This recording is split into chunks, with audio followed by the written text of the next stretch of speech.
ஆயிரம் வாசல் இதயம், அதில் ஆயிரம் எண்ணங்கள் உதயம். யாரோ வருவார் யாரோ இருப்பார், வருவதும் போவதும் தெரியாது.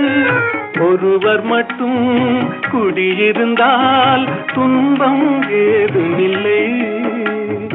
ஒன்றிருக்க ஒன்று வந்தால் என்றும் அமைதி இல்லை. நினைப்பதெல்லாம் நடந்து விட்டால் தெய்வம் ஏதுமில்லை. நடந்ததையே நினைத்திருந்தால் அமைதி என்றும் இல்லை.